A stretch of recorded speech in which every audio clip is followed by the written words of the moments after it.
Morning, good morning. Let me put on my camera. Give everyone a chance to get acclimated, settle in. Where the hell is my camera? Why am I not popping up on my camera? Should be popping up. Display capture. Oh, there I am. What's going on, guys? Okay. So, let's see. Wait for everyone to, again, get settled in. I can never tell if there's a little bit of a lag with the live streams because I'm using OBS and obviously YouTube, and this isn't exactly my area of competence. Even through doing live streams now for over a year, 2 years, I always mess something up.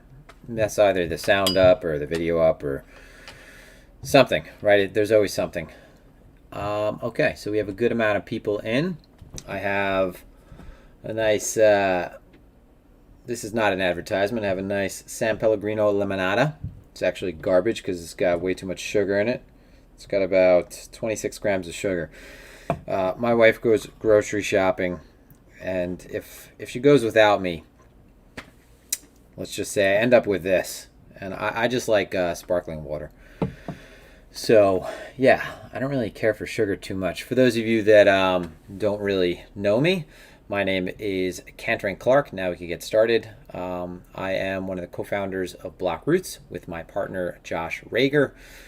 And we're going to do a live stream. We're going to go over, obviously we're going to go over Bitcoin. We're going to go over some of the DeFi pairs. I'll take some pair requests. Try to be mindful of others. You know, if you give me a pair request, maybe focus on one or two. I've had it before where I've asked for a pair request and someone sent me literally just a laundry list of pairs. Give me 1 second while I get all this stuff settled. Okay, I got my chat. Hold on 1 sec. Got my chat on the other window. Stream health looks good. Co-founder. Yeah, that's right. Titles are silly. So for those of you that are joining for the first time, welcome to Blockroot's YouTube channel. Normally during our videos, we will do a giveaway after, but in this video, I'm going to go ahead and again, as the last live stream I did, do another $100 Bitcoin giveaway. We're going to take a look at the market. We're going to talk about some things that are coming up with our partners. And then we're going to get to something at the end that I think is something that's very important. I hate to ever say the sentence, do this and you'll be a great trader or a good trader, anything like that. I'd rather preface anything that I tell you. Remember, this is not financial advice, not tailoring this to anyone specifically, but I'd rather preface anything that I tell you under the I guess, caution that it is something that will hopefully help you lose less. So put it that way, hopefully help you lose less. Obviously, trading any market is a tremendously difficult task to do it successfully. And for certain markets, someone might argue that even crypto is the prime example. It's actually better to just be passively indexed in the market. I wouldn't say personally that's my approach to crypto because I think there's a lot of garbage in crypto. So passively indexed means that you're going to be sort of just dispersed across the board and you're going to be diversified in really a way that is not tactical or with any kind of strategy in place other than that you just want exposure to a specific asset class or a specific sector. So we're talking about crypto as a whole. But crypto is something where, with regards to BTC, it's obviously has been something that has been very generous to the holders. Maybe not so much specifically over the certain periods, right? There are certain periods where it's entirely volatile, and depending on where you get involved, you might be at this point, if you got back involved in 2019 at that high, you still might technically be underwater. Excuse me if you hear that background noise. Seems like every time I start a video, the goddamn automatic kitty litter cleaner for my new kitten that we just added to the family decides to go off. And I have one in the room behind me. And yeah, like I said, sometimes it's either it's the landscapers that decide to come. They come on Thursdays actually and Mondays, or it's the kitty litter, or it's my niece running around upstairs. But anyway, we can't go on without being interrupted. Yeah, the litter cleaner, the robot that's actually being replaced because it's a piece of shit. It's a piece of shit. Go figure. Anyway, yeah, all of this stuff obviously, hopefully will help you improve and help you lose less. Okay, that's where I'd say to start. That's what your focus should be on. As a newer trader, as anyone new in the market, to lose less.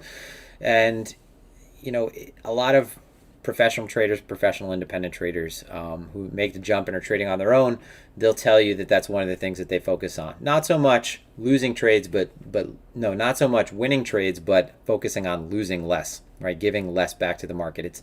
It's easy to make money. It's very difficult to hang on to it. So just take that as maybe a warning shot for anyone right now that has done exceptionally well by really no part of skill in the last few months, just was in at the right time. Don't get ahead of yourself, okay? Especially at a time like right now where the market is sort of in this state where, if Bitcoin continues to move up from here, alts will probably get hurt. If Bitcoin moves down from here, alts will probably get hurt. So we're in sort of one of these touchy areas. Okay, so now we have enough people in here. We could get started. I don't have to continue to kind of drool on. Today is October 14th. It's 2:08 p.m. New York time. Just to cover some things really quickly that I think I want to get out of the way. For those of you that are interested, tomorrow Phemex is going to be hosting myself, my partner, Josh Rager. There will be a few other traders that you're familiar with. One of them is Karush. Karush is someone who is a very well-known personality and trader within crypto Twitter. I've known Karush now since I came into crypto. We've both kind of grown together. Very, very, intelligent, very, good person, I would say. Very, very talented crypto trader within crypto Twitter. He will be taking part in it. I'm trying to read. Ferris is going to be there as well. So Ferris is someone who has not been on the previous live streams. So that should be a good time. We have someone who's new, and then Jack, of course, the head of Phemex crypto exchange. I think that they've kind of just let it pass that I consistently pronounce the name of the exchange incorrectly. So it should be Phemex, and I'm always saying Phemex. So excuse me for pronouncing it with the hard F. If that is a hard F, not really entirely sure. So we have the Phemex live stream tomorrow. That is at 8:30 a.m. Eastern Standard Time, but 12:30 p.m. UTC. Another thing that's worth talking about is the Phemex trading competition. So if you have not joined, head over to Phemex.trade. Search block roots, or you can just search block roots right here. Go ahead and join our team. We're on the front page, so you could find us immediately. We have 16 team members. Okay, the captain, the Andy Hall. If you've been following me on Twitter for some time, you know that one of my mentors, one of the people that I look up to rather, as someone who is a phenomenal trader, and is not only just a phenomenal trader because many people have sort of their personal favorites with regards to who they look up to. Some of the more common ones you probably heard of are Paul Tudor Jones, George Soros. You could think of macro traders. You could think of someone like Tom Dante, a lot of price action guys like him. Andy Hall is a really famous crude oil trader. More of a macro guy, runs a crude oil fund, but just a guy who's just crushed it in the crude oil market for the last 20 years, I want to say. So yeah, this is going to be hopefully a really good time, and we'll have a chance at winning some money. That being said, these competitions, what they do is sort of they inspire a certain swing for the fences approach, because you have to deposit a very minimal amount of capital. It's very easy to 100x, 0.01 BTC. You could swing 5 times, miss, blow out your account 4 times, right? Hit it on that fifth, or swing 5 times, miss 4 times, hit it on that one time, and be back, within the fight with the use of, an extensive amount of leverage. So if you want to join us, we're gonna be trading. And the last one that I did, I was playing it safe in the beginning. I was up, and then I swung for the fences when I was up like 37%. Swung for the fences with high leverage, and it's a good time. It's not something that anyone really takes too seriously. But hey, let's try to win some money. Okay, so we have a few people that I just want to say hi to real quick. Okay, Melvin, what's going on? John Doe, all right. Nasir, how you doing? What's going on? Dave, okay. Vishnu, how you doing? Ash, some Blockroots members here. Bodar, how you doing? Cornholio, okay. That's I guess that's homage to Beavis and Butthead. Satoshi Ray Bitcoin. Sounds like a guitarist, like Stevie Ray Vaughan. Satoshi Ray Bitcoin. BLX, what's going on, buddy? Nasir and D Ross. Crypto Cord, Crypto DJ, Sweet Canary. I love the names that people choose.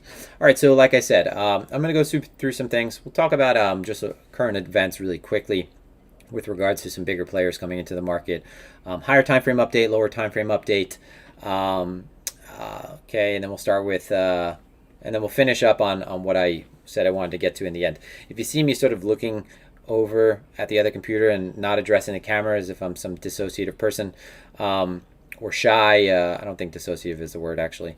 It's because I actually wrote a little bit of a bullet point list of things to really just stick to hitting these points, because otherwise, I could just continue to droll on forever and ever. And as I said, sometimes I speak in ellipses, so I'll start on a point and then I'll get over here, and then I'll get over here, and then I'll remember that I was supposed to finish on this point. Who knows if that is old age, or I am just that's just something that is me. Okay, so as far as bigger players going, okay, so what we have here is something that was shared on crypto Twitter for the last week. It's become a popular image to refer to when trying to build a case for the higher time frame play that is potentially at hand. So we have Bitcoin treasuries in publicly traded companies. So not necessarily Bitcoin treasury, just think about it as balance sheets, okay, on balance sheets for publicly traded companies that are, again, publicly traded and do have a substantial amount of Bitcoin that are on balance sheet, not off balance sheet. So the most popular being in news as of late is Michael Saylor's company, MicroStrategy, and you're going to get people that are going to be arguing the strength of this for the market, and then they're going to be arguing against it, saying that MicroStrategy was failing and they just did it to become relevant again, sort of like the Long Island Beverage Company that in 2017, 2018 they relisted themselves as the Long Island Blockchain Company or something like that. I should know, I live on Long Island. But it was really just to pivot themselves to put themselves in the limelight in some form or another. And actually, a lot of crypto companies have done this as well recently. If you listen to, there was a podcast that I shared. I forgot the name of Uncommon Core. It might have been. It was with Suzu, and he was talking about DeFi and how DeFi, or rather, current crypto projects and companies were coming to him trying to figure out how to. What happens when I drink bubbles. Coming to him to try to figure out how to pivot to be part of DeFi. And really what it is it's it's that sort of life raft attempt, or that last ditch attempt to maintain relevance or to maintain significance in this market, because this is sort of the flavor of the month, or the trend of the evening, so to speak. And if you were a pair that had no DeFi connected to your name, already things have fallen off the map in terms of relevance. So a lot of the stuff that was in the top 100, became completely irrelevant with this entire DeFi wave that we've seen. So if you're trying to maintain relevance, then you're going to try to attach yourself to the current hype cycle in some way or possible. But we not only have MicroStrategy, we have Galaxy, of course, Square. So obviously everyone's familiar with the CEO of Twitter, Jack Dorsey. He's behind Square. Big proponent of Bitcoin and cryptocurrency and its place in global markets, in anything in that regard, in everything and anything. So it's obvious as to why they would have a significant portion of their balance sheet. It's actually not that significant. It is, as you can see, the percentages. It's a very small breakdown in comparison to their entire balance sheet, but it is significant. And I guess that's the point. Rather than sort of go through this entire list and hit on every single one of these companies, which most of them I'm not really familiar with, besides Grayscale, besides BTCE, and Riot's been around for a really long time, is when you have. So going back to sort of Paul Tudor Jones, and this is something I said when he came out months ago talking about picking up a position in Bitcoin. And he built an entire argument on it that I think that I would take a little bit more seriously than any one of these XYZ companies that is putting Bitcoin on their balance sheet. His belief was that there is a longer term play to be made with regards to it being a hedge against inflation, it being a store of value, and it basically outperforming in more recent history regardless of it sort of sailing under the radar. So I'm someone who adds a lot of weight to what he says. In the same sense, he also is a first mover in the asset manager space. Rather, he's not a first mover because obviously there are certain smaller asset managers that have gone before him. But anytime that you get a big public company that attaches its name to Bitcoin, whether they're just talking about it, whether they are actually taking a position in it, it creates more of it adds to that potential contagion that occurs in anything new, where all it has to be done is whispered a few times, passed between enough people to really where it starts growing and catapulting into that next phase of growth. For asset managers, it's not just that it's suddenly being whispered in those circles, because everyone is aware of Bitcoin right now. That's not what this hype cycle is going to be. The growth driver for this hype cycle is not going to be people realizing what Bitcoin is. That hype cycle, that trend has already been that fuel has been used. The growth driver for this is, in this case, low interest rates, inflation, the store of value argument. All right, so when you see an asset manager get behind Bitcoin, it's in a way giving, it's giving permission to other asset managers who maybe have been wanting to remain quiet about their position if they have one, or have been sort of hesitant to even consider getting in. It's giving them permission to express themselves more in this market. Whether that is a potential interest or whether that's an actual stake that they hold where they actually have a physical interest in it and they actually maintain a position. And that's because crypto, and I hate the term crypto, still has a stigma, right? It has a stigma in the way that legacy market participants view the crypto market is sort of stigmatized. And it is what it is. I think that the problem with crypto is it is, and it has to be true to its roots and respect to all those who have gone before to bring it to the point where it is now. But it is it is in some way very much associated with being a sort of cypherpunk movement. And you don't have to know much about cypherpunks or what a cypherpunk is, but the term punk does not exactly convey the idea of someone that might be respectful, right, or even respectable. All right, so that hopefully makes sense. So whenever you see big names getting behind Bitcoin, in a way, it's allowing those other people to maybe come out and invite them to coming out into the public and admitting that either they are interested or currently hold a position. And at this point, I think that we're going to start seeing that occur more frequently within the next 2 months. Not the next 2 months, within the next 2 quarters. Okay to drool, just don't drool. So it's not only the fact that they're reticent or they are hesitant to come out with either their interest or their current position, it's also that these things cannot happen overnight. With regards to compliance, if you are, for example, a hedge fund and you have an offering and you have a private placement memorandum, you can't just shift that overnight. You have to have your permission of all your clients. You have to have them sign some other type of offering agreement that's incorporating what you might consider a new crypto allocation, a maybe long-only strategy, whatever it is. It doesn't matter if it's passive. It doesn't matter if you're taking an active approach. If you're an asset manager, you can't just change those things. So that is something to keep in mind as well. So bigger players coming, I expect this to just I expect that the way that it's obvious to me, it should be obvious to the rest of you, that we're going to see more and more more and more players start to reveal that they currently have a position or are interested in taking a position in Bitcoin in the long term. The last thing that I'll say about this is that these players that are getting involved in Bitcoin, where's my chart? Here we go. These players that are getting involved in Bitcoin right now, I don't know exactly where Saylor got involved. I could find it immediately, right? I don't know exactly where Square got involved, but we know that they got involved over here, right? So they got involved, and they probably don't necessarily care what we do within this range at all, because these long-only players, that's another thing to note, these long-only market participants, because it's on balance sheet, they're not long-short equity hedge, they're not long-short hedge funds, they're not taking any kind of tactical approach really in the short term. They're long-only, right? They are not really considering what we're going to be doing next week, next month, next quarter.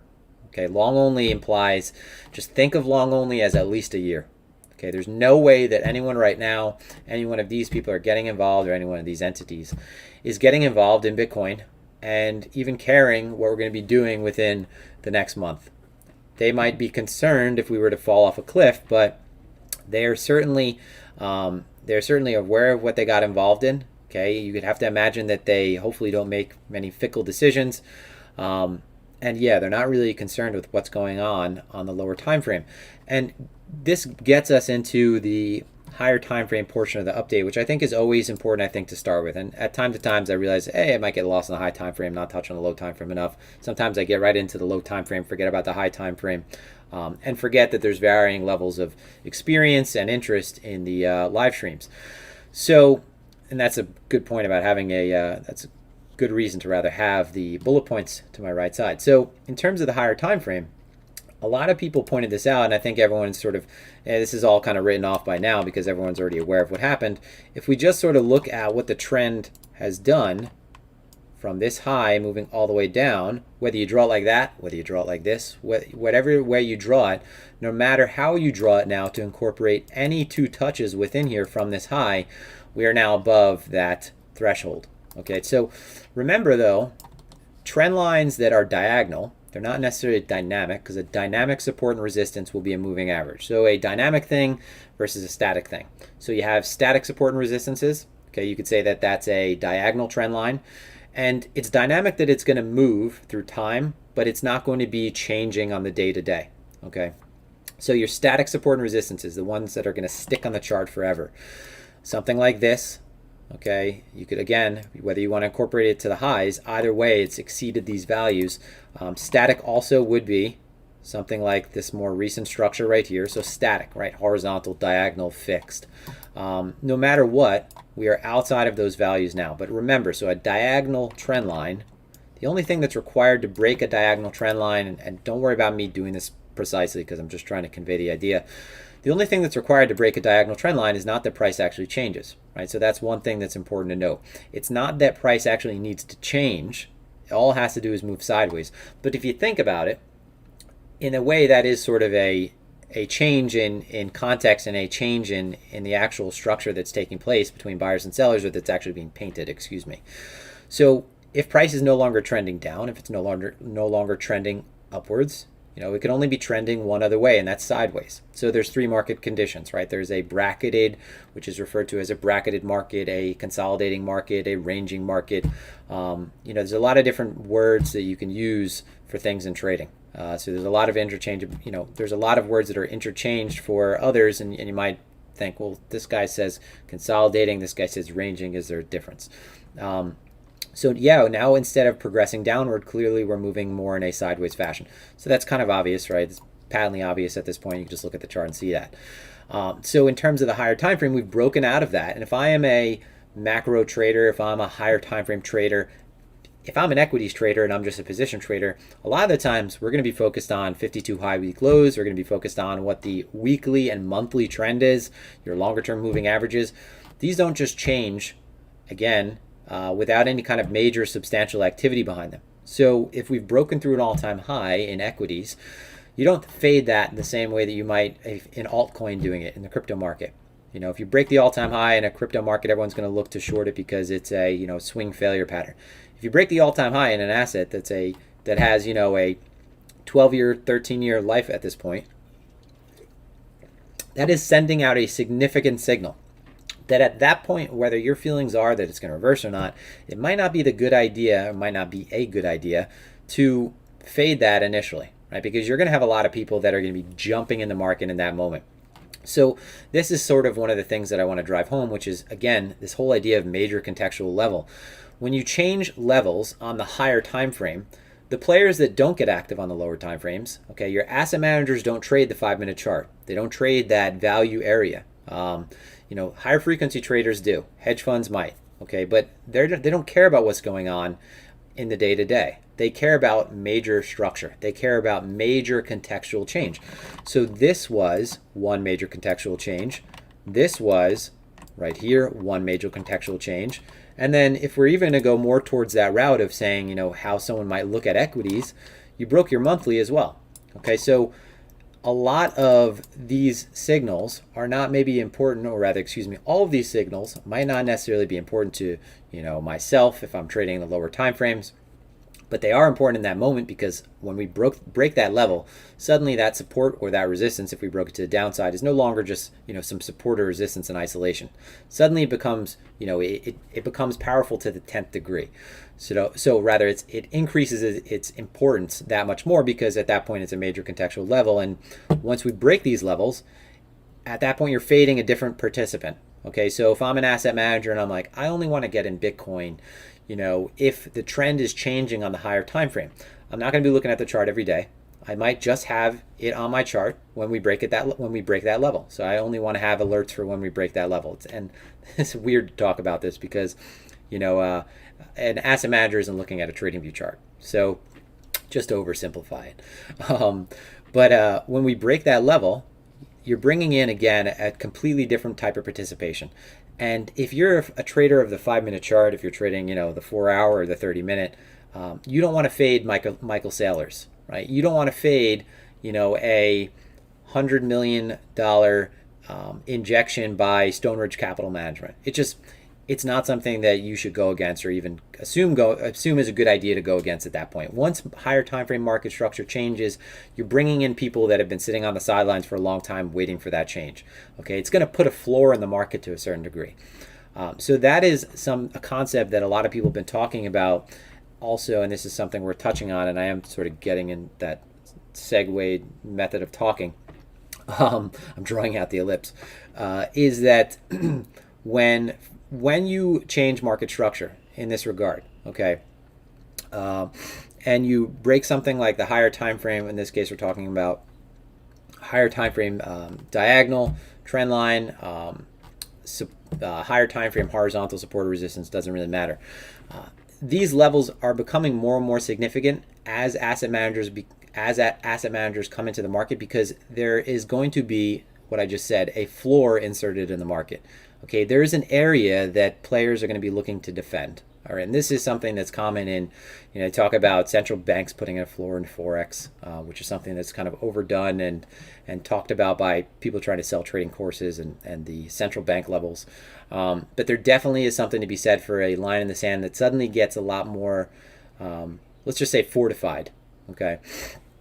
So these levels are going to become, in this sense, much more difficult to break to the downside. And this is something that, again, I have to parse this by saying that anything could happen, right?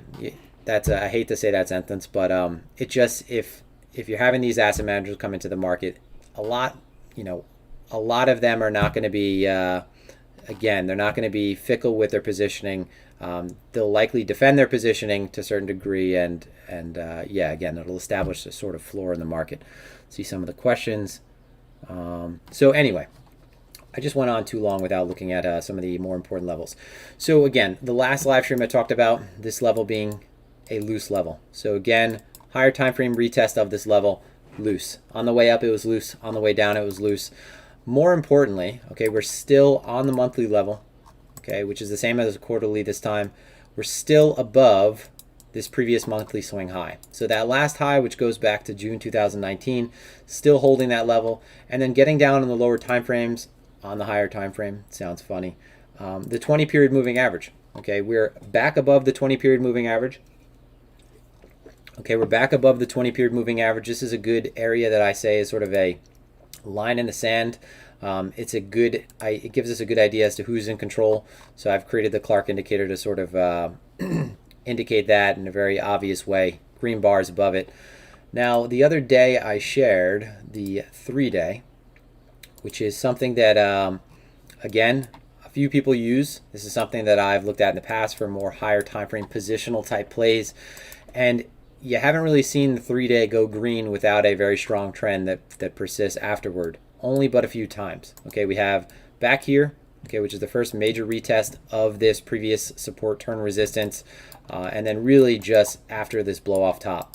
But again, all these previous points where this occurred, there was no successful retest of support. So price was just continuing to make lower highs, whereas this, we have just retested a major contextual level on the 3-day.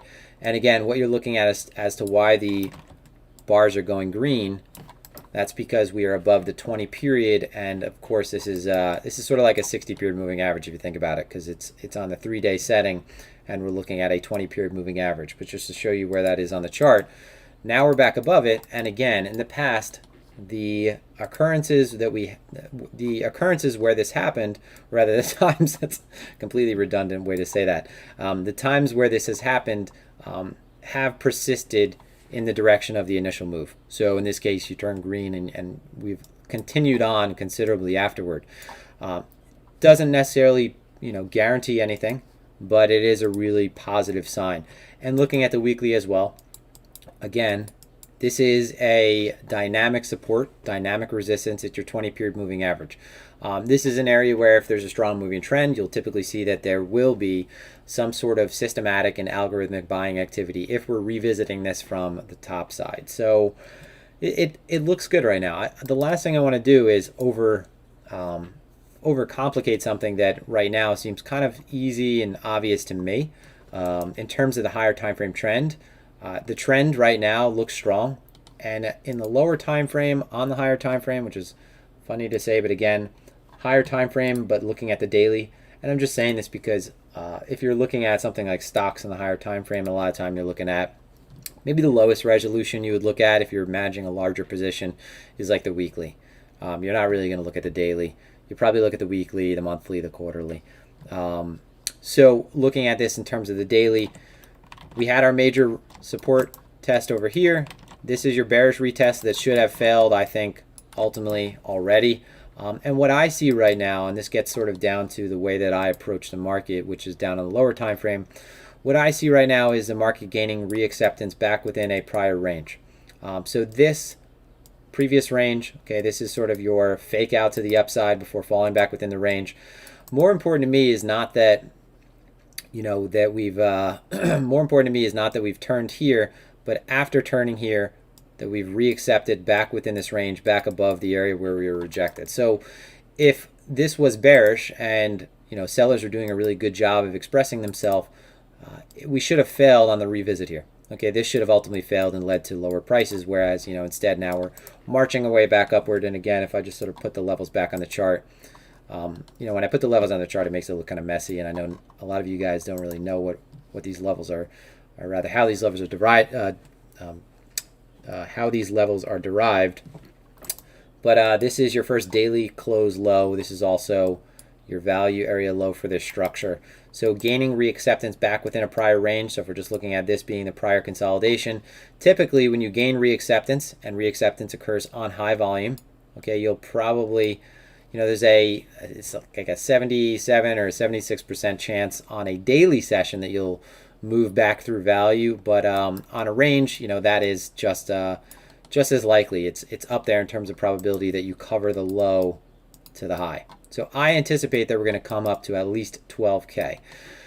It's starting to look a little loose down here, but I think it's really important to know that we do have some major levels between us right now. So if we look at our weekly level, okay, which is right around 10,864, and then we go down to the daily level, which is, that's what are we at? 1185. So my levels, again, just to open these up, they incorporate both of those, but they're labeled a bit differently. So I have my 2-day labeled right here, my weekly And the 2-day is important because it's your daily here and the confluence between the first daily low in that range. So the first important daily low within that range after we put in a pretty decent high.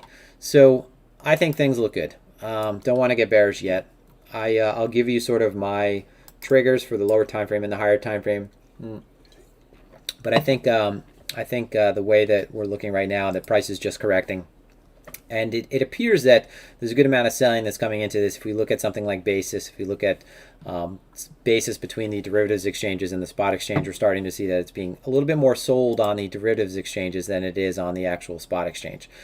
So that being said, lower time frame structure in terms of our in terms of some type of trigger, this daily close down here, I wouldn't want to be back below that. I know we do have a weekly level down here, but I would want to see that we're going to be respecting this high if this is going to be maintained to move upward, okay, towards 12K before down towards, somewhere around, potentially 10.5, even lower than that. So this 2-day level to me is pretty important. And it's also important because at this point on the lower time frames where we're looking right here, this line, these are our value area low and value area highs for this entire range. This is sort of your fake out deviation of the structure, but this is where price is being accepted the most.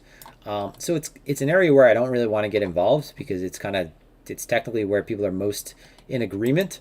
What I would say is in terms of long position, I would consider, and I've been long and short earlier in here and haven't gotten anything as of the last 24 hours. But what I would consider is if we dump into this low and then reclaim 310, I would look at this as sort of your fake out to the downside and then expect, again, we'll be revisiting that 11,490 level. Also to the upside, okay, same idea, and this is, again, what we're looking at is value having been distributed in relatively the same area the last 3 days. The 2 days before that, after this big trending move, the most balanced structures, okay, but again, this entire area is in relative balance. It looked like it was potentially migrating upward, but you could see value and the volume point of control began to shift downward. So I'm just going to take this entire structure and identify what the composite is. Okay, so close this, and you'll see that's where I got these levels. So that's where I got these levels that we're looking at right here. Okay, so for me, I would take a long position on a reclaim if we spike below. If we spike below this level and we reclaim it, okay, even if we come down here, which is that single print gap, which exists, so there's a little gap right here. If we spike below here and get a very bullish response, would potentially consider getting long as we could get over 11.3. If we spike below into this level and start consolidating above this 11.90 area, then we're probably coming back down, to this 2-day swing point. So you're just think about 11,000. So it doesn't have to be, exactly 11,072. You're looking at more than likely covering this gap. So very quick response into the gap and immediate response upward, and I would look to get long. If we break above, now if we're doing something like this, let's say we make our way back above 11,500.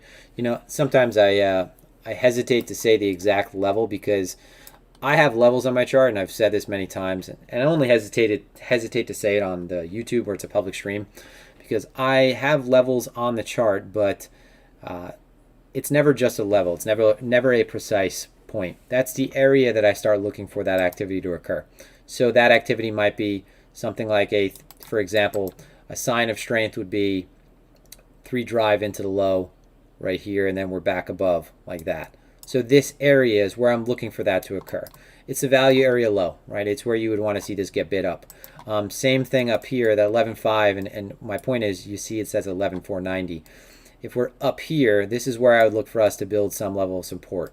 Okay, so some level of support above the value area high for, again, another push at least up to this 11,700. So you have a $200 rotation right there. And then I think that you'd ultimately be testing out higher, at least 11.8 and 12,000 potentially. So I'm still looking at this high right here, so right around 12,000. And you can see that other people are looking at that too. And by what I mean when I say other people, I'm talking about other participants in terms of their resting liquidity. So when I see things like this, things like this. What I see is an area where buyers are interested, where sellers are interested. I don't look too far into it. This is on Coinbase. Let's go to Binance. This is Binance Futures. If we zoom out, see there's really not that wall in terms of the futures market, but if we go to something like OKX spot, zoom out, okay, you have that same presence right above 12. In this case, you have 12 there. You have a decent amount more above that at 12, around 12.3. This represents a lot of liquidity, okay? But this is a different type of liquidity than you normally see gets hunted.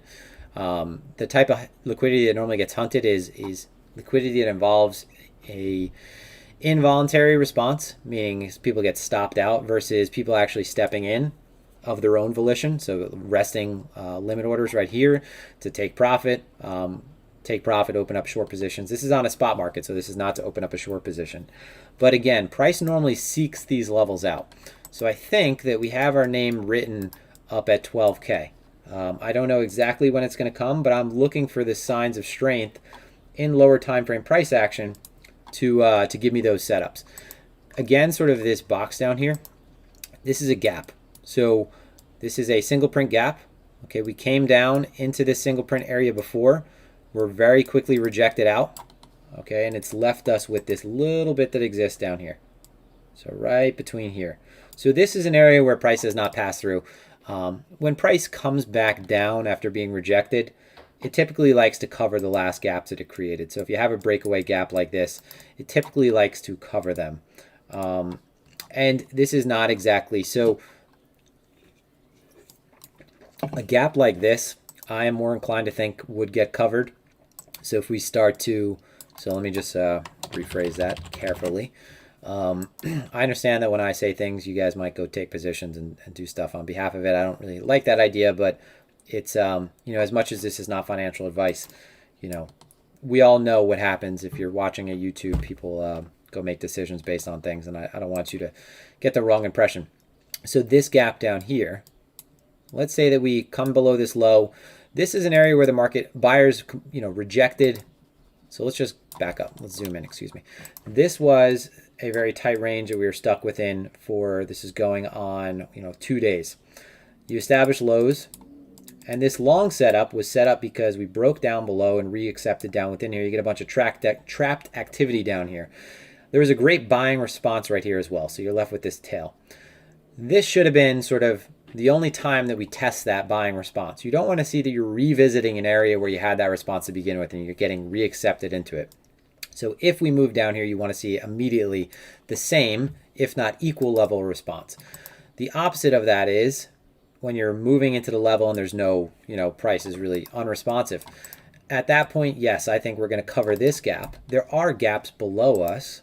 So this is what I want to get at. There are these gaps as well. But those gaps are in areas that were already heavily traded. So if we go back here, this entire range has been, if you just look at it on the big picture, over the course of, from the 14th of September up to, the 9th of October, that was kind of where value is distributed over time. There's multiple ranges within here, okay? But this is still, it's just one, larger range. So I don't think that we necessarily, if we break below this low, I wouldn't start immediately expecting the lows. I would look to those levels for long setups still, but I would anticipate that if we break down to this level right here, you're probably immediately coming here. I wouldn't want to take a long, and this is kind of a long, circuitous way of getting to the point. I wouldn't want to take a long if we're chilling down here, whereas I would take the long if we bounce from right above it, right? So hopefully that is pretty clear. Okay, so 12K. I think we're coming up to 12K. As long as we hold this, where is it? As long as we hold 11,000, let's just say 11,000 to 11,100, I think that we're good to go. We're going to be doing a lot of chopping. I do expect a lot of chopping. So you have candles like this because this is a market right now that is sort of chomping at the bit to be leveraged long. You have traders that are looking for that leveraged long short that is going to, return heavily. You have traders that are looking for the leverage long that is going to be the move into the continuation trend. What happens is you get a ton of crowding in this area. You get breakout buyers, so you have this high. You get the buy market stops that are triggered. Okay, at the same time that that occurs, you get OCO orders that are placing stop orders below structure. Okay, so immediately, you know, when I start seeing things like this, when I start seeing that we have ranges that are doing this action, these lightsabers, that is when I'm going to start de-risking. I'm going to start de-risking, kind of pulling back with position sizes, because I could tell we're sort of in that pocket where we need the market to get cornered into one location more heavily, versus it being overly contested in this sort of middle ground nothing area. So that would set up, or make this sort of trade even that much more attractive if we could again capture a little bit more activity at the low at one extreme, versus spending too much time in the middle, because again, when you're in the middle, that's when people get flat-footed. So I prefer, honestly, that we come down to this gap area, trap more activity, capture more activity down there, reclaim that level, and then I would consider getting maybe a little bit more long than if we just were to start moseying our way upward from here. In terms of the structure that's going into this high, it's grinding, which is another thing. So we're grinding through, we already made it through this level, but we're grinding through a previous range now. And I would be more inclined to say that this is a better bet to fade if we impulsed into the range from a distance. And again, I've talked about this in block routes a lot. Impulsing from a distance. So if you have a major support and resistance zone, and you know, let's say we've lost support. If this is falling vertically to the next weekly zone, I'm more inclined to buy this with a limit and expect a response than if, you know, we broke a level. So let's say then if we broke a level and then grinded our way down. This I more so expect to, this is a horrible piece of artwork. This something like this that grinds its way down. When it's like that, I expect it more to break than if it came vertically. So the same thing can be said to the upside, right? We didn't exactly come vertically into this level. So we did, but we've already gained acceptance. This is not exactly vertical. We've stair-stepped our way up. It's not like we came from a distance. The perfect example, actually, and this is funny because it's relevant as of yesterday with the president of China. This candle was a vertical candle into a level. You know, this is a better candle to fade as long as you're not fading exactly at the level. You know, look for the area where liquidity would be taken. And if you're hunting liquidity, you're probably looking at previous structural highs that were made on the way down. So that's a vertical candle, right? Vertical candle. This was a vertical candle, but no one wanted to step in the way of that besides the bravest, right? So let's see. Any questions right now? Any link? I started picking up a link swing position. This is still looking good to me. Daily level, okay, daily swing high into the level, vertical again. So here's an example of a vertical return to a level. This is something that I'd be more inclined to fade than something that is making its way upward and now retesting it from the top side. So it looks like we're forming support above this key level. It could spend time moving sideways and sort of moseying around up here. I think that it is still long up to 1281, and then we're probably coming up to 15 from there. Similar structure if you look at this. Okay, and something like this. Okay, you have a sort of W that's formed, slightly higher low, and then retesting this swing point from the top side successfully. It took a few days to transpire, right? So we moved sideways for 2 days, had an inside day set up there. This is maybe not as strong because you don't necessarily have that perfect inside day. But again, retesting this from the high. If Bitcoin doesn't completely lose its footing, then Link is going to likely outperform. ETH is still more bearish than Bitcoin because again, Bitcoin gained acceptance into a previous range. Okay, Bitcoin gained acceptance into a previous range, below a previous range low, regardless of the way you're looking at the market, what time frame you're looking at on. Whereas ETH, you know, still sort of contesting that previous floor. So 2 times. You do have this series of, now it's sort of this under over, right? You do have that, but again, right into this level. So ETH, nothing's changed for the last month. In the newsletter, even we've said 392, 395. So that means buying after the fact, right? Means that, you know, if you got in here, you're early, and that's great. But I'd be a lot more confident if I was buying ETH when it did something like this than if it chilled under here and flagged under there. So even if ETH does something like this under here, I'd be more confident in buying it after something like this. And even if that means flagging at 400, right? That's sending a very clear sign to the market. And then remember, so volume doesn't necessarily matter when price is in a place where it's not, that is not new. So when you're looking at volume, for example, and you get people that are talking about how this is not a bad example because actually volume is increasing. But when you're looking at something like the Bitcoin chart and the volume looks kind of like, it's not really that important. It's within a range still. So volume is not really that important until now we get to another extreme. So when we get above here, or if you get back below here, it doesn't take much to keep price where it is right here. So paying attention to volume here, the more important thing you want to see if you're bullish is that in this flagging structure, that actually volume is dropping off both sides, right? That it's not like we're seeing a ton of buying volume come in and price not do anything. And at the same time, there's really not a lot of selling interest. So that's something always to keep in mind. Volume doesn't matter. So there are a lot of people that were like, oh, over here, you know, volume's not there. Volume is low. You know, looked at the volume moving average is dropping. It didn't matter because we didn't fall outside of a new area where there's any sort of new activity that would be inspired. Where you need volume is, hey, if you break to the upside finally, you need the volume because you need to show the market that, what I need to see, you need to show me at least, that people are interested in that level now that there's a lot of trading interest up there and it's not like buyers just completely backed off. Same thing can be said to the downside, right? You know, this is our, now we're saying that this is our major contextual support right here, or it's at a major contextual level. You know, if we break through this level on high volume, not the best thing, right? Especially if we don't immediately show a response to the upside. So if, you know, just to oversimplify this, here's a trading range. We broke into this range on high volume, we top on high volume, and we're here. If we're even moving up, the volume doesn't matter. As long as we're still within the point, you know, that we created high volume, so from the break to the topping point, the volume can completely, you know, so I should rephrase this even. If this is a continuation pattern, you want to see that the volume is decreasing. So over time, you want to see that the volume is actually decreasing on both sides if price is just ranging.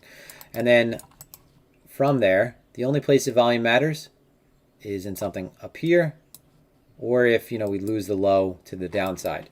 So that's really it, right? The volume is not really important when you're within the range. It's when you're trying to make your way out of the range where it's important. So people get lost at paying too much attention to just these histogram bars when they're not. They're important, but, you know, they're important only in certain times. So let's see. Long time no see. What's up, Mr. K? Okay. Thanks for the info. BTC seems to be more news resistant lately too. That's true. It seems to be, it's at least it's not responding negatively to negative news, which is good. So again, I think that, I think as to what I was saying in the beginning, I was trying to properly convey the idea of a floor to you with, again, not, so when our purpose on Blockers YouTube is to not be sensational whatsoever. So I try to be careful with the things I say, sometimes to the point of where I don't even say them as clearly as I might say them to someone else who is a person in the finance industry. Because the last thing I want to say is they're putting in a floor, it's okay to buy. That is part of the reason why I think that we're not seeing that much of a negative response, because the people that are holding now, they're not fickle, right? There is a certain floor that's in the market that's established by the spot market, not the derivatives market. So the negative news thing I think is really important. So that's another detail to pay attention to. Okay, how is your wife's fingers? It's good. It's starting to fall off again. No, it's the outside of it's like molting, like the what's it called? The epidermis, the outer layer of skin. No, actually, I think your epidermis goes down a few layers too. So just the superficial portion of her skin is coming off. I'm saying that because she's grossed out by it. But it's like, if you lift weights, guys, or girls, right? The calluses, burn your finger, blister, same thing. That skin comes off. It's dead. The long play, confidence in BTC. Position wise, I am not in any swing positions right now. In terms of getting in BTC, I got into spot down here. And I just wanted to make sure that I bought this level. And I even, the way I posted about it on Twitter was like, listen, guys, I'm not going to be caught not buying this first retest. It is what it is. If price breaks down, that's fine. But I'm not touching what I buy down there in terms of spot unless we lose it majorly. So I think that this is still the longer play in motion. Again, what that could mean is that we chop around here, right? We could chop around here and do plenty of that. That won't. So important to know that when I'm talking about the higher time frame, I'm confident in the big picture. So I'm confident with my spot positions. When I'm talking about levels I don't want to lose, I don't want to lose them and then take longs on swing positions with leverage positions, excuse me. So that's something I always have to really drive home. That a lot of the time I'm talking about my trades, because again, in terms of the short term, it becomes more likely that maybe we poke at the low, right? Just something like that, but then continue to move up in the long term. So my spot positions, I think this is still a great level contextually. When I'm talking about the small levels that we were just looking at before, this is when I'm talking about trading, just strictly trading, even though you could say spot is trading too, but it's more short-term oriented. Make no mistake. So just to be clear, make no mistake. I think as long as this low is good, we're good. Okay. Best small cap plays and how about unlisted? Not sure what unlisted is, but small cap plays, I think that they're going to get hurt for a while. I think that, so for anyone who follows the newsletter, one of the first pairs, at the beginning, our newsletter was returning like 10x. The ideas we saw, the opportunities that we took, because we're not sharing signals, we're taking the actual trade. So it's making a lot of money from a lot of these DeFi pairs. A lot of the earlier ones were like SXP. What was the other one? Was it SXP, SNX, Kava, right? These went on to return tremendously. This is something I alluded to in the last newsletter. Link, Kava, SNX, SXP, they were all early movers. They're all the first to correct. Everything else is correcting after the fact. They also might be all the first ones to, they might be in that group that are currently right now in their bottoming out process, if they're going to remain stronger pairs. I think that Kava is one of these examples.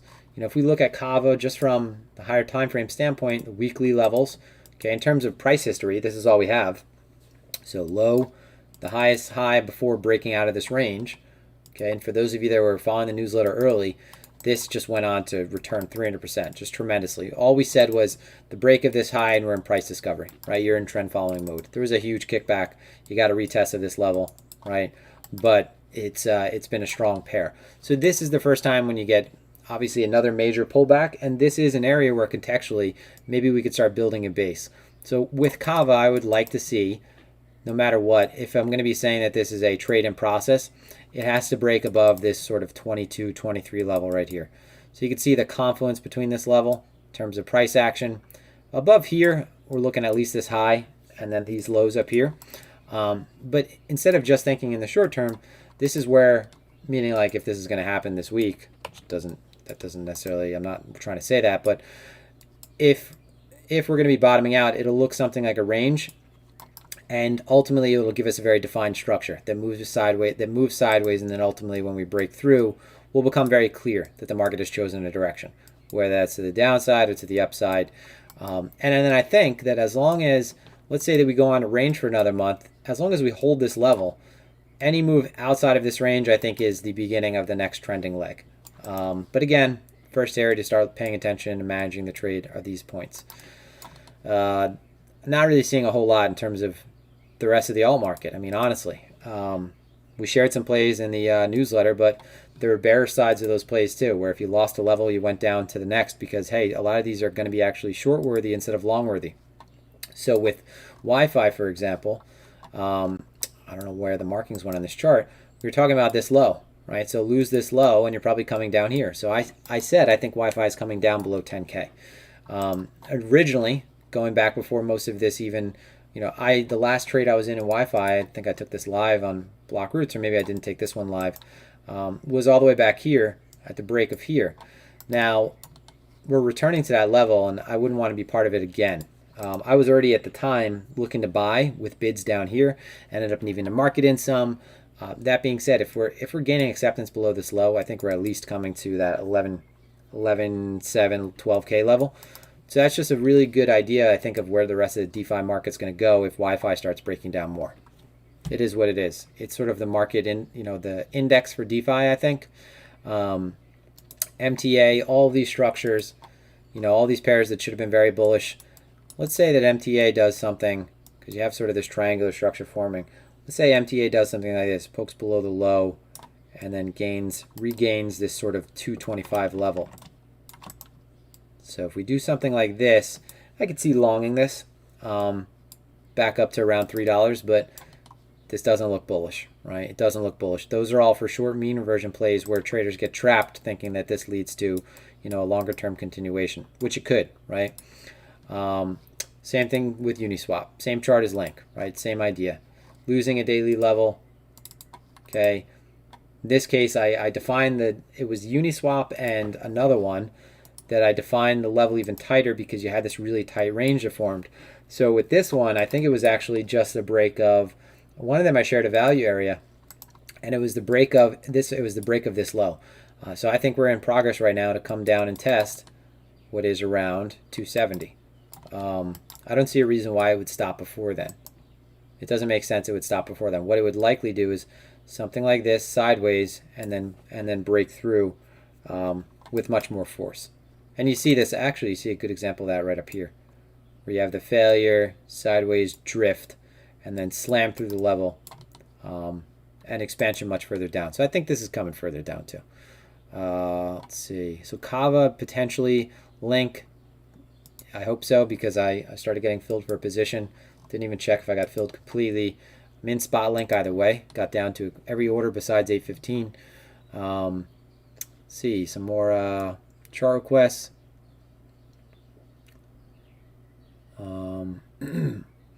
What's up, No Coiner? What's up, buddy?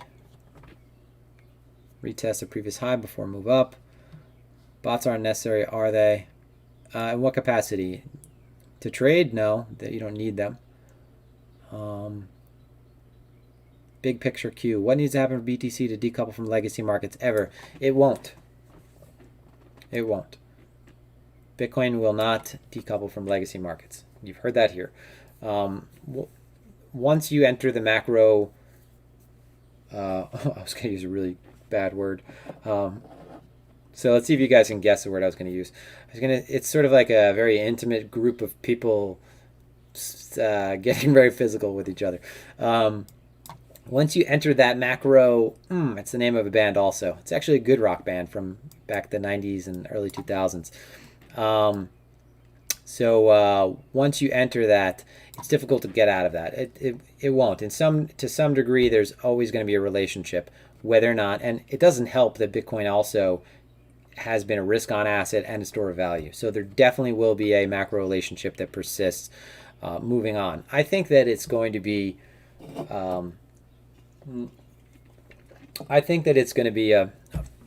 want to say a risk-on asset that hopefully maybe acts as a store of value if really things hit, shit the bed.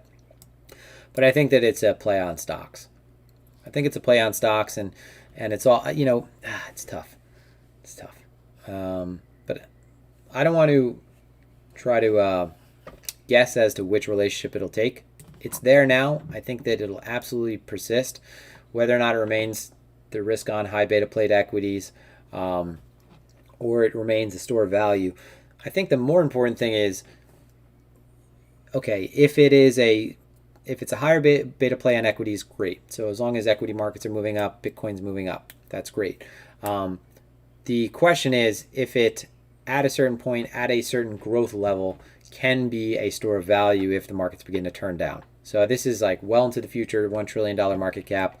I don't think it could be a store of value yet, because it is still, it's a very small market. It's a very reflexive market. Compared to other markets, there's not a whole lot of people in it, right? There's not a whole lot of strong hands in it yet that have come and propped up prices to new levels. Everyone right now is in, I don't want to say everyone, but the whales in crypto, their cost basis is really low. So they got into crypto really early. They could sell it at many points and still be profitable. So unless they're miners and they're spitting out Bitcoin, which now thankfully they're spitting out less, they have a cost basis that allows them to dump at 20K and 10K and probably won't feel like too much of a difference going from 1 billion to 2 billion, right?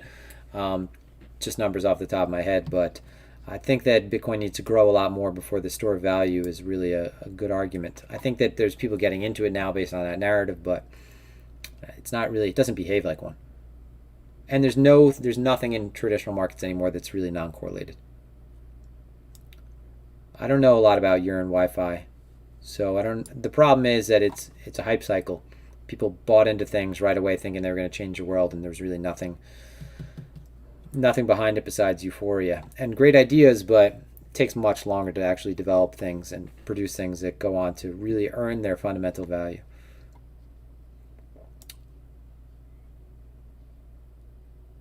Yeah, I've always thought that, Pablo, that Bitcoin is not a question of if but when with an all-time high. Even if you had like a linear adoption, you can't say curve because it wouldn't curve at that point. But if you just had linear adoption, you would still, as long as you had linear adoption, linear demand, Bitcoin would continue to grow at I think a predictable pace because it's a fixed supply asset. That's not necessarily true because someone could always just dump it, but I think that over time it's just going to move up in the same positive drift way that stocks and all other assets do. DOT. Okay, let's take a look at DOT. So DOT is actually one of the pairs we shared in the newsletter. I think it's actually decent looking. In that DOT has had very abrupt sell-offs. Okay, each one being smaller than the last, and now starting to show a little bit more strength by buyers. Okay, you're seeing a little bit more of this impulsiveness in terms of buying activity than the selling activity that preceded it. So all it looks like is something that's a bouncing ball beginning to hopefully find a resting point. This low right here I think is a key area within structure. So this low so far acting as support is fine. That is, I guess, maybe it's secondary though to this 450 level. So in the newsletter we said 450, it might have been 452, might have been 455. Remember, it's just this area. But I think that this is potentially a good spot for that higher low to form. So right here. All right, and then your trigger would probably be just acceptance above this 450 zone. You can place a stop outside of this low. You can place a stop wherever you want to place a stop, right? But I think DOT is, so put it this way, DOT I think is going to follow Bitcoin and Ethereum. So if Bitcoin and Ethereum right now are consolidating before their next longer term moves up in a bull market, then I think DOT is going to share in that appreciation as well. Bots seem to influence price a lot, especially in DeFi. That's right. Well, you can deal with bots by paying higher gas. So that's how you deal with bots. When I was trading DeFi, I was using like 1,000 gas. That sounds crazy, but I was using anywhere from 600 to 1,000 gas.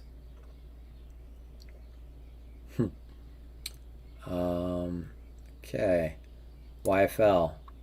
Don't know a lot about YFL. I know there's like a development with it recently, fundamentals wise, and it was added to, I think it was added to OKX or Huboy or Huobi, Huboy. But I don't like. I think you guys know where I stand in terms of developments. When the market is moving on momentum, people are buying at every story. So you see when the market has momentum in it and we're in a trending period, and then XYZ coin comes out and it's got something that's coming out next week, buy it. And the market moves up because of that, because everyone's chasing sort of any narrative or any kind of, everyone's chasing what they think someone else is going to chase, right? And if you know that the market is moving on narrative, it's in your best interest to sort of follow skate where the puck is going. When things kind of just hit that sort of flat period, it's not the time to buy into developments. It's the time to monitor price, but still, I think I always approach alts with a certain level of skepticism because I was around 2017. I was around 2018. I remember things that were phenomenal ideas. If I looked at them and I looked at the white paper and I was thinking, that's an awesome idea. Who wouldn't need that service? That's incredible. But it turns out that that's obviously not what it takes to run a successful project, to actually launch it, and to implement it at a user level where there's actually customers using it or users, using the platform, what have you. So anything right now, to me, it just looks like it's the same thing wearing a different outfit. It's the same sort of hype, but dressed differently now. So I don't trust any kind of development as of recently. I'm looking at if there is something developing, it wouldn't be continuously selling off. You'll see some type of floor put in. So that's one thing to look for. And I'm not specifically talking about YFL because we're looking at the chart right now, but I'm just talking about when buyers are interested, you see it, right? You see it in the chart. This is not to be confused with the chart tells you everything, though. So people take that to the nth degree, and they talk about the chart reflecting every, the market is so efficient that the chart reflects all available information. Well, that's not true. We know about headline risk. Obviously, the chart, people respond to certain macro news events. Okay, so the chart does not reflect everything. People kind of take that, excuse me, I have an itchy calf. People take Bernard Baruch's statement, as if it is, God's word, right? Whoever's word that, has words to you. But it's not the case. So, but you will still see, that being said, when buyers are interested. So if you have an asset that is in this, perpetual downtrend, who cares about the development, man? No one's buying it. So that being said, Wi-Fi with those exchange developments, to me, that means obviously it's on exchanges that potentially more people can buy and sell on. So you could look at it both ways. In terms of the trend, very clear downtrend. So when this changes, my opinion of it will change. Until then, it's in a downtrend, right? And I don't want to give you this like really simple answer that, maybe you're expecting more, but that's all it is. When I look at an altcoin, I look at a longer term moving average sometimes, and I usually look at weekly market structure. Most of the time I'm looking at weekly market structure. Members of Blockroots can tell you. I'll look at something that if it's been in a perpetual downtrend and this is the weekly and this is the floor that it lost, well, my requirements to even be bullish are to see that we regain that floor. So it's very simple in that regard. This obviously doesn't have much price history. So for me, if we're looking at something like, you could look at, this is an ugly chart. What is YFL trading on right now? That's not such an ugly chart. Wrapped Ether. No, I guess, well, someone will have to tell me maybe where I can find a better chart of this. Oh, I could probably find it on the Uniswap charts, right?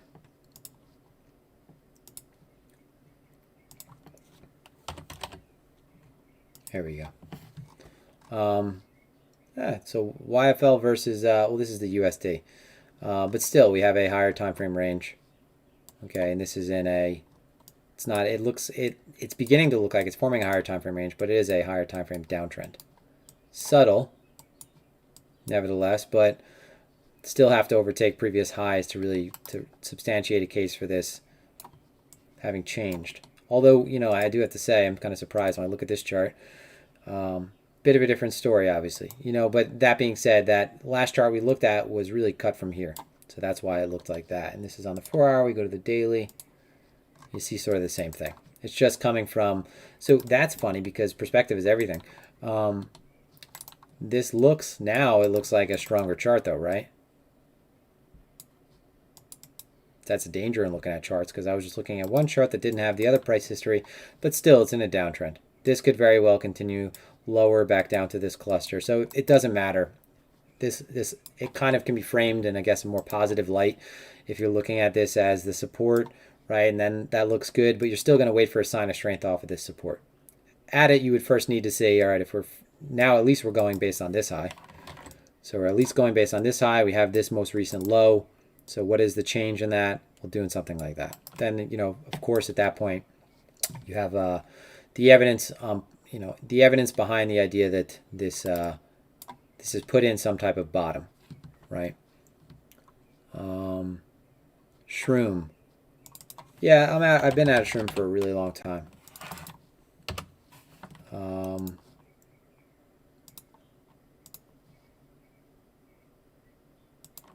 So been at a shroom for a long time. Very illiquid. Josh knows a lot about shroom. And we both trade two different ways, though. My take is that you can't really apply TA to, so even this goes to YFL too. Although I'd say YFL is more heavily traded. You can't really apply TA with too much weight to something that is very thin. Most of the large candle movements are the part of one party buying and selling. So yes, of course, you could look at previous structural areas and think, well, it's self-fulfilling. Maybe we'll get some buying activity there. But there's one thing to be said for that, right? The self-fulfilling nature. We all have an idea of an important level and we act based on that. Then there's another thing for the level actually to be strong and to be able to hold some type of retest, right? So the level needs to be, itchy nose, the level needs to actually have some type of resting liquidity, some type of active buyer stepping up. I don't necessarily know if this, the way it is on DEXs, is set up to be defended the way that levels can be defended when traders can actually act on behalf of using limit orders on an order book, so a centralized order book, and it actually having a lot more volume behind it. I think a lot of the structure that you see is, yes, a representation of human behavior, of course, but I don't think you could act with the same level of certainty around levels that you can in, and this is just an obvious statement, around more liquid traded pairs. So that being said, I'm just a little bit hesitant to get into things like this, knowing that most of the activity that you see here was on part of one person. And you could go through the history of a lot of these assets and see that. It doesn't mean anything about the project. Josh is super confident in the project. I didn't do my research on it really. I trust that Josh definitely did. But that being said, we act differently with our own capital. And it doesn't make sense for me to start changing the way that I approach a market, even if someone else is doing something right. It just, in terms of long-term survival rate, I don't think it's necessary for me to start changing my approach. If I can't test something out over a long period of time, if I don't approach something first with the belief by myself, then I can't just kind of swing for it. So when I say swing for it, you know what I mean, just punt it. So let's see. Tomo Chain. Went over Tomo Chain last time. I'm not really too sure about it with regards to perspective. It was a chart that pumped and then retraced all the way. So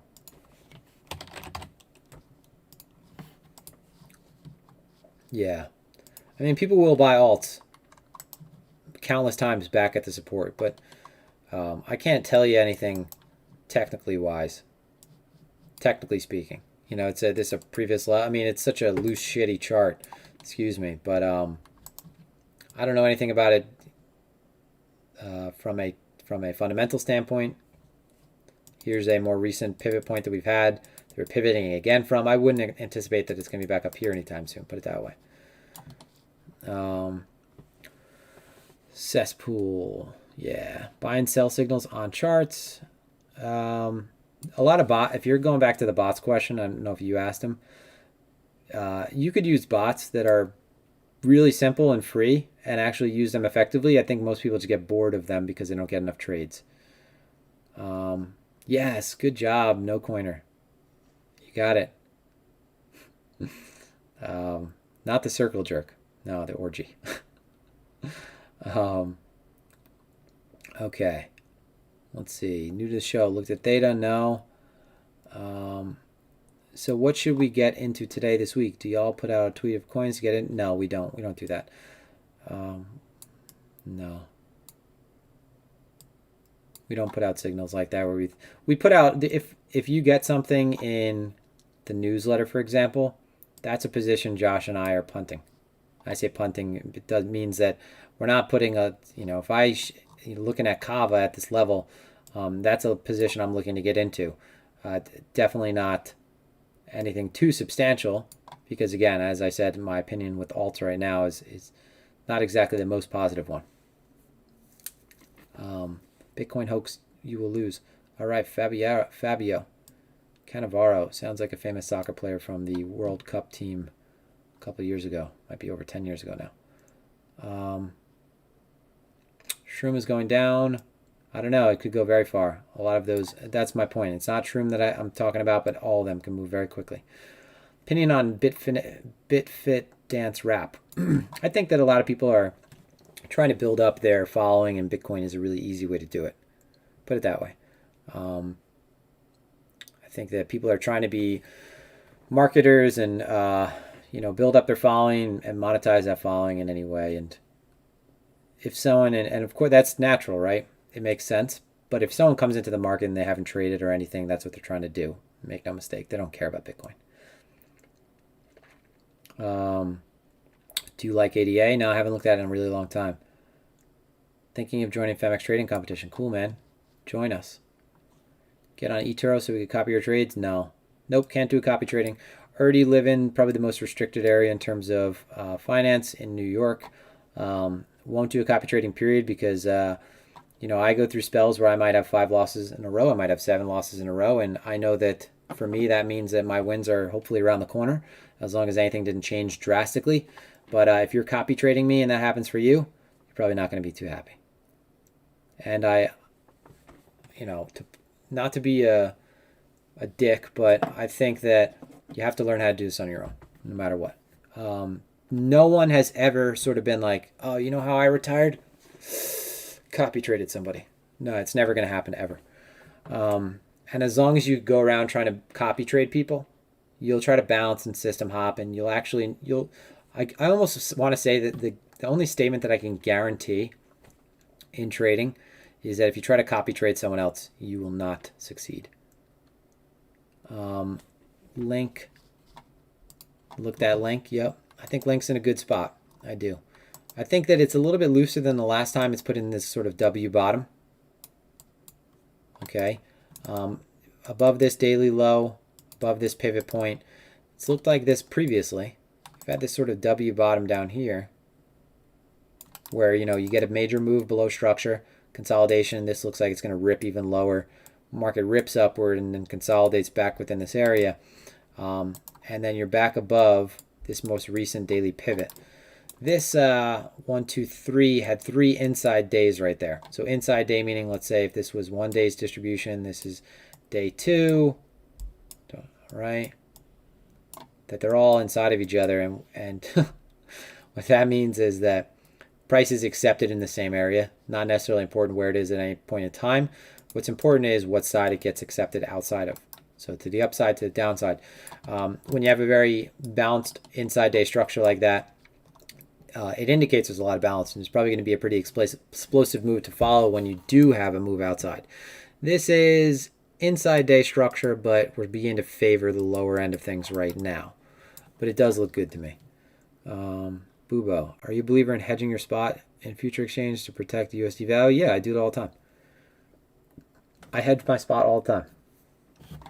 I hedge it with perpetual swaps in the short term. So anytime that I ever say that I'm shorting BTC, as of the last, so let's go back to the exact date where it would really count.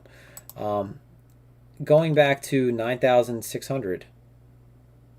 9,000, was it? No, maybe 9. Going back to right here, this for me was the flip, right? I was very public about that, this being the level right here, not needing to focus on these levels because at this point, the trend, even though it was, a most recent high, it was compressed enough to where the breakout after the compression was going to be the most meaningful. I was long spot from that. I was long a swing from that. I closed out my swing, got into my swing, closed out my swing, did that multiple times up here. But I added my spot from there. I added spot again down here. So anytime that I take a short position right now, it's never going to increase my bottom line. It's always going to be essentially a hedge because nothing really compares to the amount of spot Bitcoin that I hold.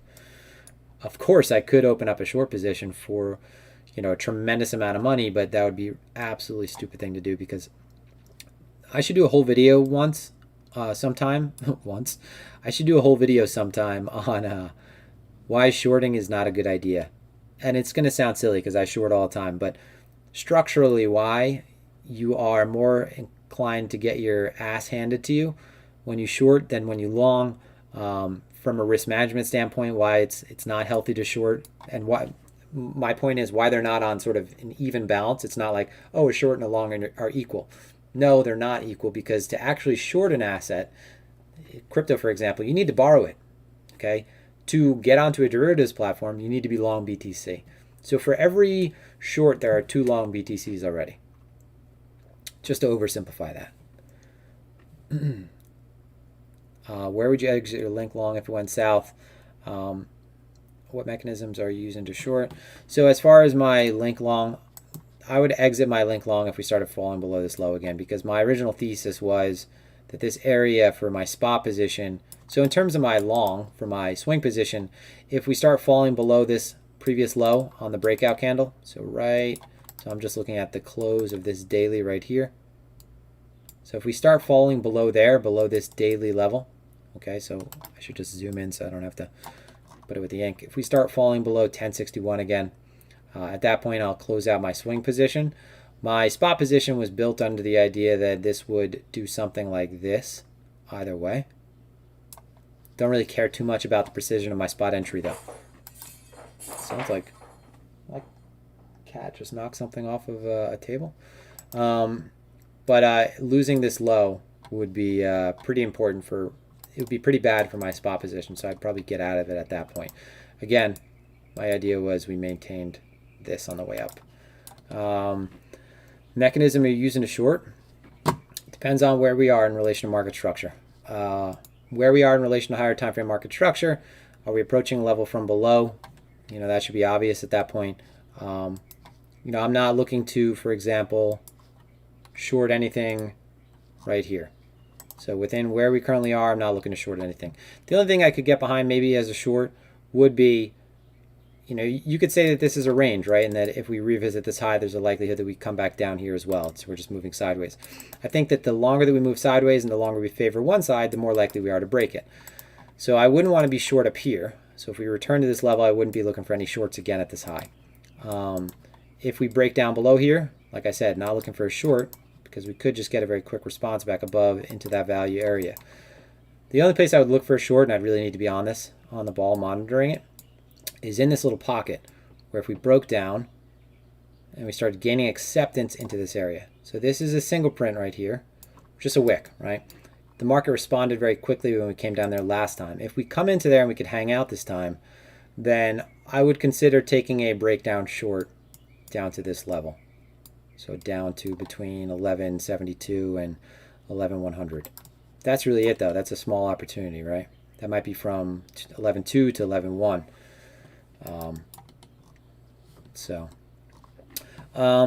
Yeah, that being said, there's the last thing I want to cover is I shared something on Twitter today. I said that snipers and marksmen, they use something like this. Okay, where is it? Here we go. This is your dope. Data on previous engagements. This is one of them. So that's what you need to have as a trader. Okay, you need to have, and a lot of traders, they come in and they're looking for the most sophisticated way to trade, the holy grail. What you need to do is reverse engineer things that actually do work. So the simple boring setups. So a 10-20 crossover on a moving average, start with that. 4 hour to 1 day RSI divergences. So for example, and I'm just going with very simple stuff that even I might not pay attention to, but something like a 4 hour RSI divergence. Okay, something that looks like, let's find one that's recent Something like this. I don't like this when it's after a trend has sort of blown off. So this is a better example. Okay, you can see this with your eye though. Big move up, falling move up, but momentum has shifted. RSI is reset to a certain degree, but this is a divergence in RSI, divergence in momentum. So this is, for many, a short signal. They start looking for a short right here. So once they start seeing that, the sign of weakness, they look for a short. So there are other very basic things that are flags, right? You get a breakthrough, maybe a major contextual level, and you get a flag. Take these trades, write down the occurrences, right? Write down whether or not they're successful, they're not successful. What surrounded the successful occurrences versus the ones that didn't work out. Model the trades through the higher time frame level versus at a higher time frame level. So this is, let's say, your weekly level. You've broken through it. That's one example. Different context is this occurs at the level. So what you need to do is take the simple setups, and they might not come that frequently, which is I think why most people go wrong, is because they get bored that they're not getting enough setups. You need to take those setups, reverse engineer them. So to start, this is not the holy grail. You need to reverse engineer them and see what occurred in the ones that worked positively, what occurred in the ones that worked negatively. And if there's something that stands out, the last thing you want to do is attribute meaning to where meaning is not there, right? You know, you see that maybe the last 2 times it's happened, there's been the same variable that's shared, but that might be completely meaningless. If you could see something that consistently stands out in the ones that perform well versus the ones that perform negatively, this is something to record, right? And my point is there's a lot of really basic setups that you can take that are maybe oversimplified and they might be shared too often for my liking, because I know that every time I see them, it doesn't, you know, someone might share a bull flag or a bull pennant. And to me, I know that in that context, it's not a good setup versus, you know, when we get a major break. So let's just go back to this example because it's more recent. When we had this break over here, I was talking about that we would have a big move and you'd get a very small flag. Okay. Big move, small flag. Maybe not a lot of people would want to buy it because they wanted to buy the retest down here, but this was your breakout. Okay. So that flag, buying that is very profitable. Buying those little flags on the way up after that is very profitable. Buying the flag that occurs into the resistance, okay, not through a level, is completely different. Okay, but my point is you could start to take these really simple setups, or at least record them, and to get an idea as to the data that surrounds these particular opportunities. Right? So this is your dope book, data on previous engagements. If you don't have setups like this, you don't really have permission to trade really, right? Because otherwise you're just pissing your money away. You need to have some sort of statistical grounding in your trading approach. When you get to a certain experience level, you probably don't consider it too much, honestly. A lot of this stuff, unless you're experimenting with something new, a lot of this stuff is going to be really ingrained. The same way that I'm not looking, you know, someone said this morning, Glimmery Trader said it, very well-known trader, very respected trader. So does anyone actually consider R multiple or the RR, right? People share the tool on Twitter. I might share it once in a while, but I never take it out. I never take out the risk reward tool. I never consider really the R multiple. But that only comes with sort of a muscle memory, right? So, yeah. So, of course, those breakouts. So, for example, that, you know, if you have, again, if we have a higher time frame resistance and we are still under it and we get a big move up to it and we flag at it, okay, that is different, more than likely very different than breaking above it, flagging from there. Okay, now these are in different contexts. This is under the resistance point, so I don't know why I did that. This is your, let's say, weekly resistance point. This is above it, so there's completely different situations. Okay, or rather, the better example is, excuse me, I would actually say, now that I think about that, let's say we did something like this. And this is funny. Let's say we broke above the level, retested it, and flagged right after it. I'd be more inclined to say that this breaks down. What I'm talking about is the move that moves very swiftly through and then flags up here versus the move that is flagging at the level. So two different structures, right? Two of the same patterns, but in different contexts. Now also different kinds of contexts come up in terms of the macro environment. You could have some type of, again, growth driver, some type of fundamental catalyst. You know, I shared a quote that another famous trader used, but it's just a really old quote that's funny on context, and it's, you know, you could say I'm sorry and you could say my bad, and they both mean the same thing, unless you're at a funeral. So that's why context matters. Okay, so I think we're about an hour and a half into this. I think I'm going to wrap it up. Be sure to check out the Phemex trading competition. So go to Phemex. If you would like to sign up, we'd be more than happy to have you on our team. If you're not already a member of Blockroots, go to blockroots.com. We have a newsletter as well. Go to substack.blockroots.com. Put out a newsletter now. Everything is going to be a lot more scheduled. So on Sundays, the macro outlook is going to go out. I do the Bitcoin, Ethereum macro outlook analysis, as well as a little bit of a I'll pick some type of subject matter to focus on towards the end of that, so we won't just give you levels and things that we're interested in with regards to the market, but it might be from time to time something that's taking place. We went over Square, we went over MicroStrategy, and then Mondays or Tuesdays, Josh will be putting out some more of the alt opportunities. And then Wednesday, which would be today, which is part of this live stream, but it's going to be moving forward in a separate newsletter. It'll be mailed out in the newsletter in a video format, will be a trading tip. Okay, so this is also something that Blockroots members get access to. That being said, I think that kind of covers it. Okay, so we have to give away $100 in Bitcoin. We have to give away $100 in Bitcoin. So let's see who the first person is that can tell me what the growth was. The closest person, okay, let's say by 5 digits, the growth of Wi-Fi from July till now. Wi-Fi in USD value, how much did it appreciate from July until now? So the first person to be able to tell me that, I'll wait for a few answers within, let's say, 5 digits, the first person. So if you say something that's close enough, the first person. Okie dokie. I'm going to pull this on a separate screen just to get the exact value. Those of you right now who are doing it yourself. And no, you cannot just look at the TradingView chart. Nope. You have to look at something else. Nope. Since inception, what is Wi-Fi's growth? Yes. There you go, D. Ross. Congratulations. D. Ross basically hit it almost right on the head. Close enough by both margins. So it's actually Wi-Fi's growth. So let's go to CoinGecko. Kind of absurd.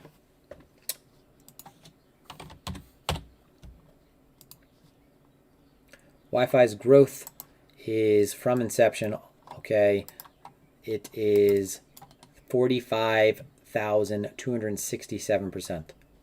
All right, guys. So D. Ross, you just won $100. Okay. So send me your Bitcoin address. I'll be glad to. Well, you guessed well.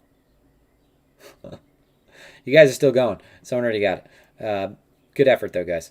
Okay, guys, that covers it. So D. Ross, send me your Bitcoin address. You can paste it there, wherever, and I'll send you that $100. And to everyone else, we'll see you next time. We're going to be doing these live streams every week now. So until then, exercise proper risk management, trade effectively, have a fantastic day. Make sure to eat your vegetables, exercise, do all those good things.